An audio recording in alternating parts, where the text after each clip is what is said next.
One of the highest scoring games in NFL history, and half of it from a team most expected nothing. Hey, how are you folks? Jason Horowitz. Glad to be with you on the Sports Update presented by Toyota, exclusively here on CBSSports.com. We'll get to what was supposed to be the game of the day and O.J. Simpson, but let's begin with a different USC alum. And Carson Palmer was supposed to be able to light up the Browns and easily win the Battle of Ohio. After all, Cleveland had just last week traded its starting quarterback and just waiting for the Brady Quinn era to begin.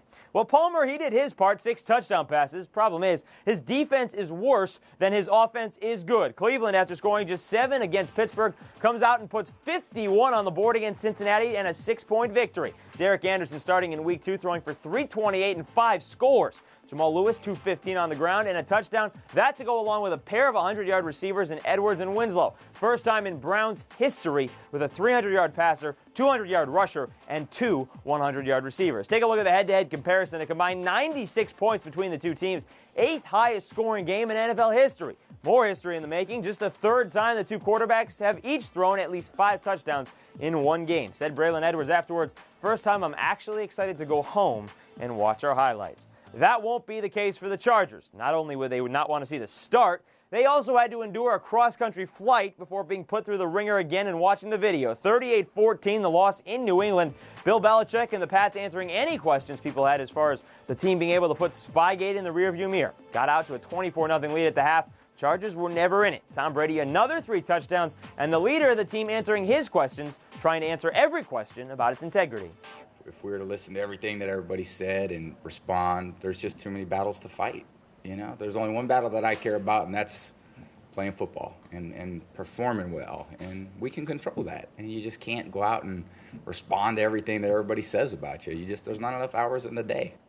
Other notes from Week 2. Brett Favre won his 149th game as a starter, beating the Giants 35-13. That broke John Elway's all-time record. Houston went into Carolina and left with a 34-21 victory. 2-0 for the first time in franchise history, although star wideout Andre Johnson questionable with a sprained PCL in his knee. And the Ravens back up better than the Jets back up. Kyle Bowler in Baltimore, 20-13 winners against Kellen Clemens in his NFL starting debut with New York.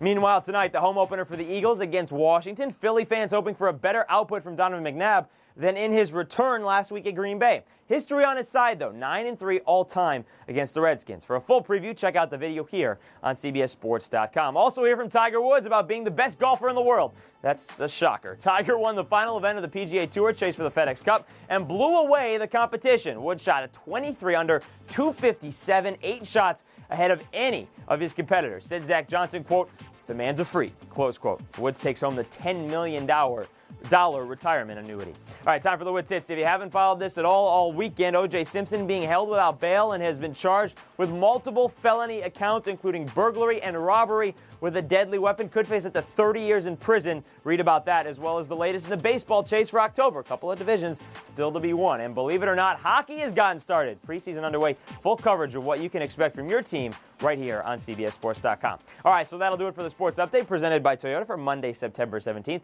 A lot to be said and done in the world of sports. Stay right here for all the latest news and notes. Enjoy the night in sports. I'm Jason Horowitz. Take care.